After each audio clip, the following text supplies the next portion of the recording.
ओम शांति। आज है 3 मार्च 2021। मीठे प्यारे बाबा के साकार महावाक्य सुनेंगे। मुरली का सार। मीठे बच्चे, तुम सच्चे सच्चे सत्य बाप से सत्य कथा सुनकर नर से नारायण बनते हो। तुम्हें 21 जन्म के लिए बेहद के बाप से वर्षा मिल जाता है।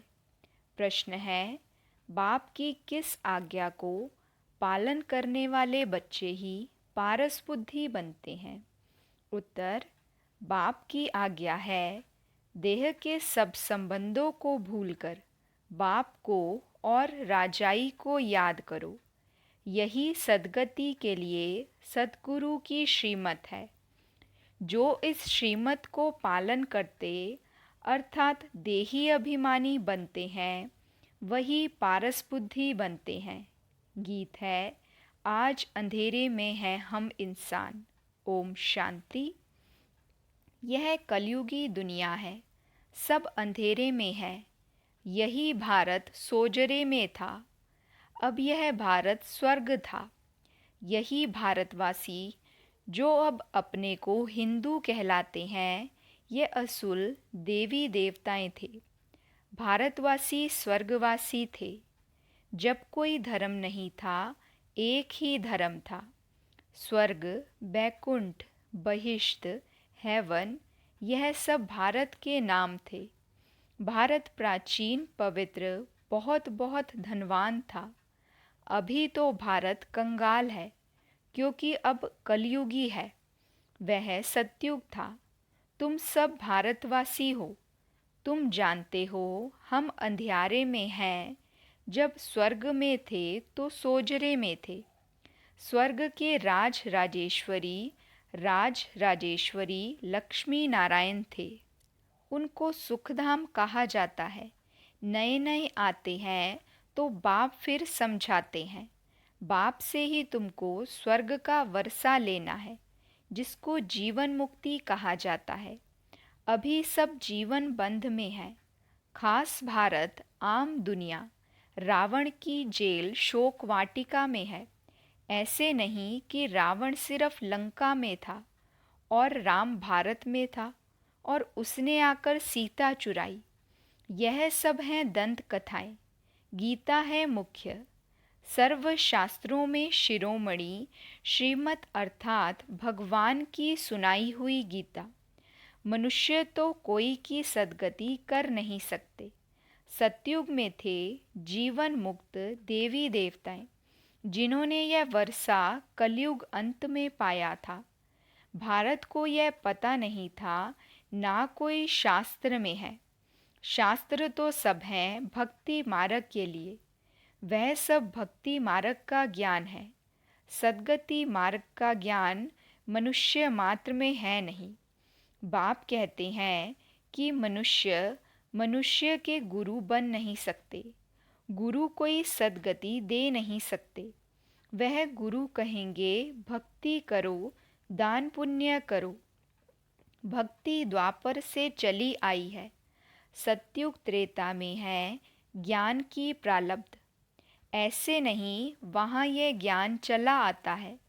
यह जो वर्षा भारत को था, यह बाप से संगम पर ही मिला था, जो फिर अभी तुमको मिल रहा है।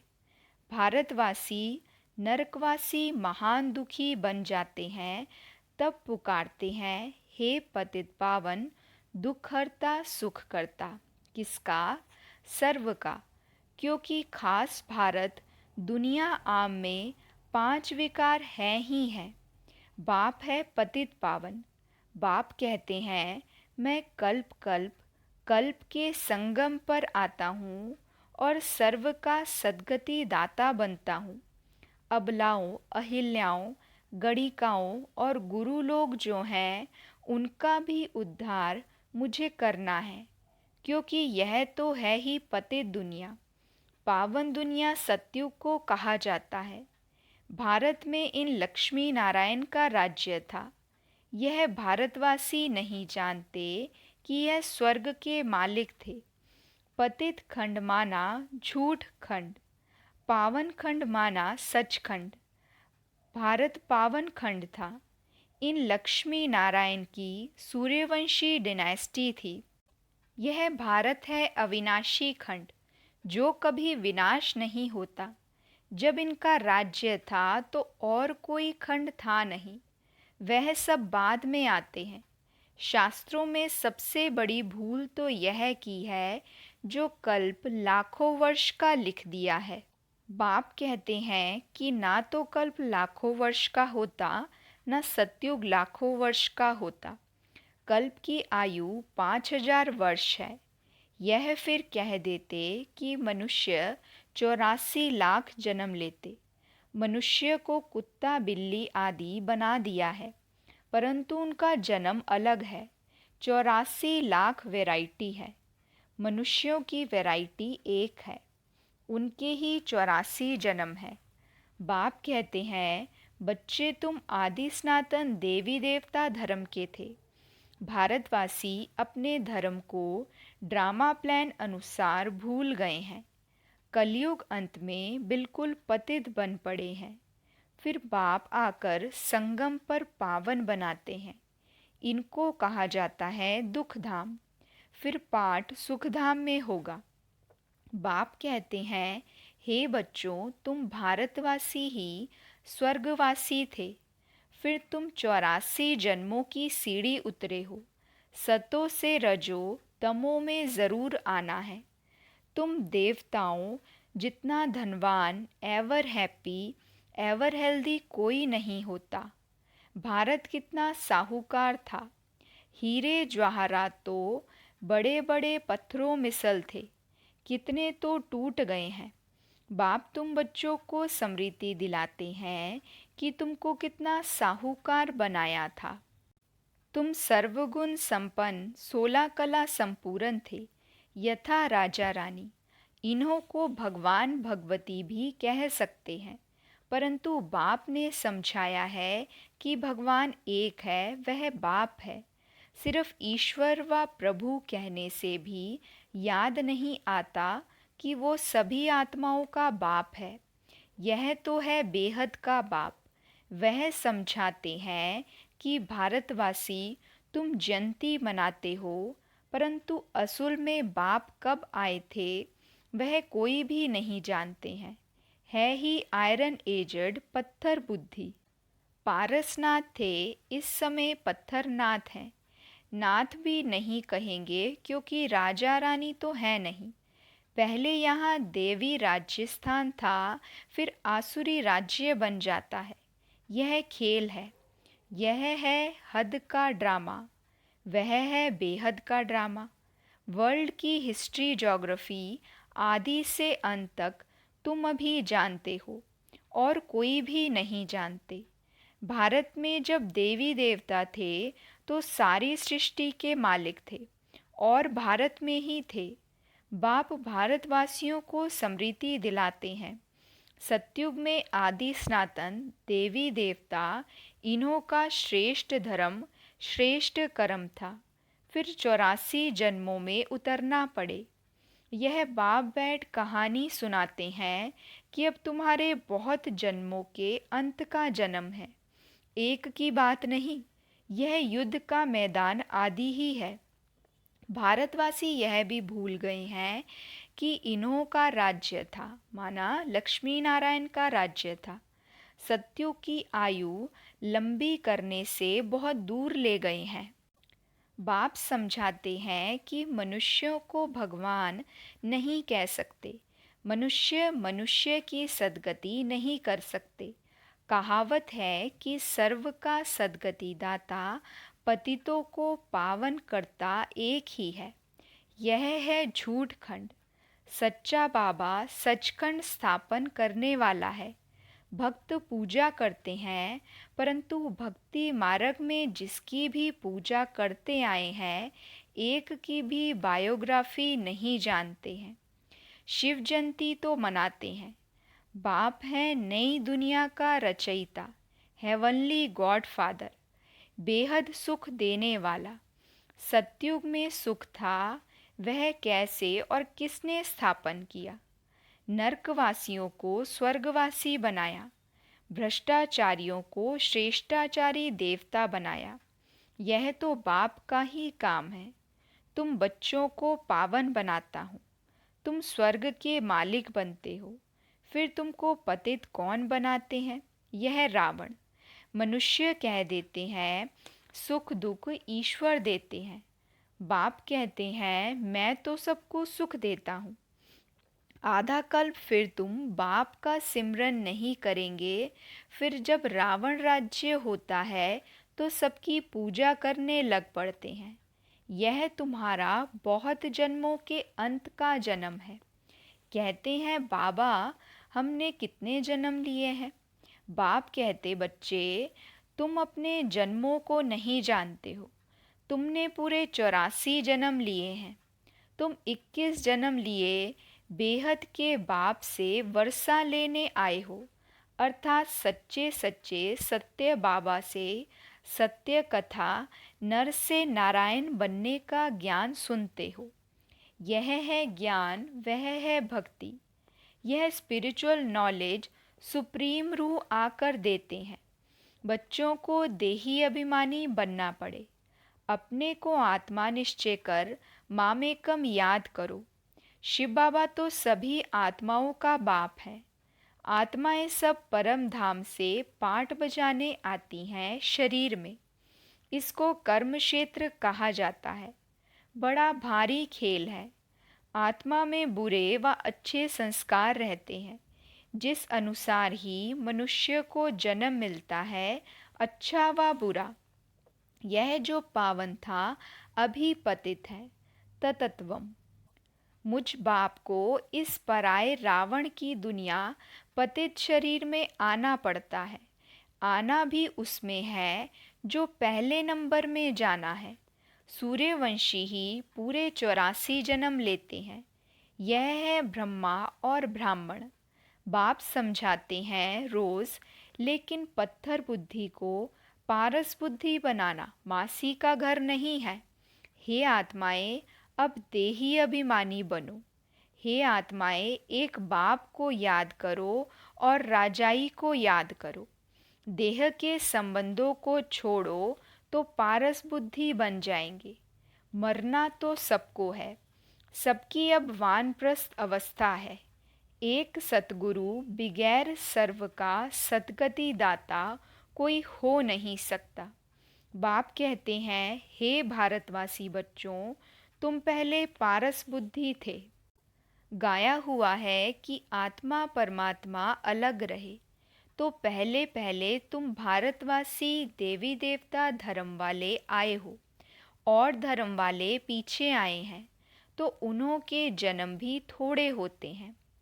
सारा सृष्टि का झाड़ कैसे फिरता है वह बाप बैठ समझाते हैं। जो धारणा कर सकते हैं उनके लिए बहुत सहज है। आत्मा धारण करती है। पुण्य आत्मा और पाप आत्मा तो आत्मा बनती है। तुम्हारा अंतिम 84वां जन्म है। तुम वानप्रस्थ अवस्था में हो। वानप्रस्थ अवस्था वाले गुरु करते हैं मंत्र लेने लिए। तुमको अब बाहर का मनुष्य गुरु करना नहीं है। तुम सभी का मैं बाप टीचर सतगुरु हूँ। मुझे कहते ही हैं हे पतित पावन शिव बाबा। अभी स्मृति आई है, सभी आत्माओं का यह बाप है। आत्मा सत्य है, चैतन्य है, क्योंकि अमर है। सभी आत्माओं में पाठ भरा हुआ है। बाप भी सत्य चैतन्य है। वह मनुष्य सृष्टि का बीज रूप होने कारण कहते हैं कि मैं सारे झाड़ के आदि मध्य अंत को जानता हूँ, इसलिए मुझे नॉलेजफुल कहा जाता है। तुमको भी सारी नॉलेज है कि बीज से झाड़ कैसे निकलता है। झाड़ बढ़ने में तो टाइम लगता है। बाप कहते हैं कि मैं बीज रूप हूँ। अंत में सारा झाड़ जड़ जड़ीभूत अवस्था को पाता है। अभी देखो, देवी देवता धर्म का फाउंडेशन है नहीं, प्राय लोप है। जब देवी देवता धर्म गुम हो जाता है तब बाप को आना पड़े। एक धर्म की स्थापना कर बाकी सबका विनाश करा देते हैं। प्रजापिता ब्रह्मा द्वारा बाप स्थापना करा रहे हैं आदि सनातन देवी देवता धर्म की। तुम आए हो भ्रष्टाचारी से श्रेष्ठाचारी देवता बनने। यह ड्रामा बना हुआ है, इनकी एंड नहीं होती। बाप आते हैं, आत्माएं सब ब्रदर्स हैं मूल वतन में रहने वाली, जो उस एक बाप को सब याद करते हैं। दुख में सिमरन सब करें। रावण राज्य में दुख है, यहाँ सिमरन करते हैं तो बाप सर्व का सद्गति दाता एक है, उनकी महिमा है। बाप ना आए तो पावन कौन बनाए। क्रिश्चियन, इस्लामी आदि जो भी मनुष्य हैं इस समय सब तमो प्रधान है। सभी को पुनर्जन्म जरूर लेना है। अभी पुनर्जन्म मिलता है नरक में, ऐसे नहीं कि सुख में चले जाते हैं। जैसे हिंदू धर्म वाले कहते हैं कि स्वर्गवासी हुआ तो ज़रूर नरक में था ना। अभी स्वर्ग में गया, तुम्हारे मुख में गुलाब। जब स्वर्गवासी हुआ फिर उसको नरक के आसुरी वैभव क्यों खिलाते हो। पितृ खिलाते हैं ना। बंगाल में मछली अंडे आदि खिलाते हैं। अरे उनको यह सब खाने की दरकार क्या है। वापस कोई जा नहीं सकता, जबकि पहले नंबर वालों को 84 जन्म लेना पड़ता है। इस ज्ञान में कोई तकलीफ नहीं है। भक्ति मार्ग में कितनी मेहनत है। राम राम जपते रोमांच खड़े हो जाते हैं। यह सब है भक्ति मार्ग। यह सूर्य चांद आदि रोशनी करने वाले हैं, यह देवता थोड़े ही हैं। वास्तव में ज्ञान सूर्य, ज्ञान चंद्रमा और ज्ञान सितारे यहाँ की महिमा है। अच्छा, मीठे मीठे सिकिलदे बच्चों प्रति माता पिता बाप दादा का याद प्यार और गुड मॉर्निंग। रूहानी बाप की रूहानी बच्चों को नमस्ते। हम रूहानी बच्चों की रूहानी बाप दादा को दिल व जान सिक व प्रेम से नमस्ते नमस्ते नमस्ते जी। गुड मॉर्निंग बाबा। शुक्रिया बाबा, शुक्रिया। वहाँ मेरा भाग्य, वहाँ मेरे भाग्य विधाता बाबा। धारणा के लिए मुख्य सार है। पहली पॉइंट, इस अंतिम 84वें जन्म में कोई भी पाप कर्म नहीं करना है। पुण्य आत्मा बनने का पूरा पूरा पुरुषार्थ करना है। संपूर्ण पावन बनना है। दूसरी पॉइंट, अपनी बुद्धि को पारस बुद्धि बनाने के लिए देह के सब संबंधों को भूल देही अभिमानी बनने का अभ्यास करना है। वरदान है, कंपनी और कंपेनियन को समझकर साथ निभाने वाले श्रेष्ठ भाग्यवान भव। कंपनी और कंपेनियन को समझकर साथ निभाने वाले श्रेष्ठ भाग्यवान भव। बाबा समझाते, ड्रामा के भाग्य प्रमाण आप थोड़ी सी आत्माएं हो जिन्हें सर्व प्राप्ति कराने वाली श्रेष्ठ ब्राह्मणों की कंपनी मिली है। सच्चे ब्राह्मणों की कंपनी चढ़ती कला वाली होती है। वह कभी ऐसी कंपनी अर्थात संग नहीं करेंगे जो ठहरती कला में ले जाएं। जो सदा श्रेष्ठ कंपनी में रहते और एक बाप को अपना कंपेनियन बनाकर उनसे ही प्रीति की रीत निभाते हैं, वही श्रेष्ठ भाग्यवान है। स्लोगन है, मन और बुद्धि को एक ही पावरफुल स्थिति में स्थित करना, यही एकांतवासी बनना है। मन और बुद्धि को एक ही पावरफुल स्थिति में स्थित करना, यही एकांतवासी बनना है। अच्छा, ओम शांति।